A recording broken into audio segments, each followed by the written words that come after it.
अस्सलाम वालेकुम दोस्तों, मैं हाँ ਤੁਹਾਡਾ ਵੀਰ ਜ਼ੈਨ ਤੇ ਅੱਜ ਆਪਾਂ ਆਏ ਹੋਏ ਹਾਂ ਮਰਬੇ ਪਾਣੀ ਲਾਉਣ ਦੁਬਾਰਾ। ਤੇ ਇਹ ਮੇਰੇ ਲਾਗੇ ਨੇ ਭਾ ਪੱਪੂ, ਦੇਖੋ ਕਾਲੀ ਮਹਿੰਦੀ ਲਾਈ ਆ ਕੇ ਜਨਾਬ ਸਾਹਿਬ, ਕਾਲੋ ਲਾਈ ਆ ਗੱਲੀ।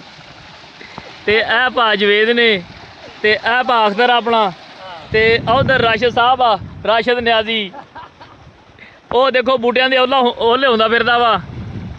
ਤੇ ਇਹਨਾਂ ਦੀ ਲੱਗੀ ਆ ਸ਼ਰਤ। ਤੇ ਇੱਧਰ ਦੇਖ ਲਓ ਕਪਾਵਾਂ ਦੇ ਹਾਲਾਤ। ਇਹ ਮਾਸ਼ਾਅੱਲਾ ਸਾਫਾ ਲਾ ਦਿਓ।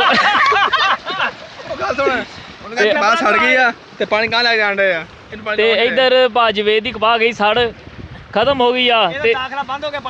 ਤੇ ਇੱਧਰ ਪੱਪੂ ਸਾਹਿਬ ਨੇ ਸਿਰ ਤੇ ਲੈ ਲਿਆ ਕਪੜਾ ਤੇ ਕਮੀਜ਼ ਸਿਰ ਤੇ ਲੈ ਲਿਆ ਵਾ। ਤੇ ਜਨਾਬ ਸਾਹਿਬ ਟਿੰਡ ਨੂੰ ਧੁੱਪ ਲੱਗਣ ਦਈ ਆ।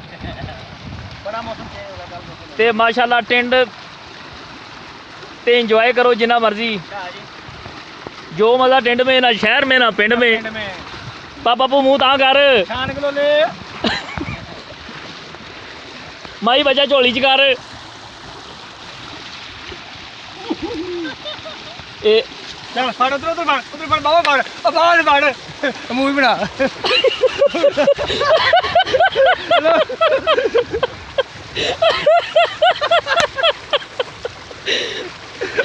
देखो पापा पूरे हालात मरिया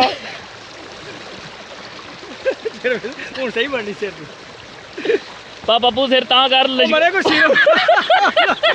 अच्छा बाकी जो चलो ठीक है दोस्तों, आप मिलते हैं अगली वीडियो। मेरे चैनल को लाइक तो सब्सक्राइब करो।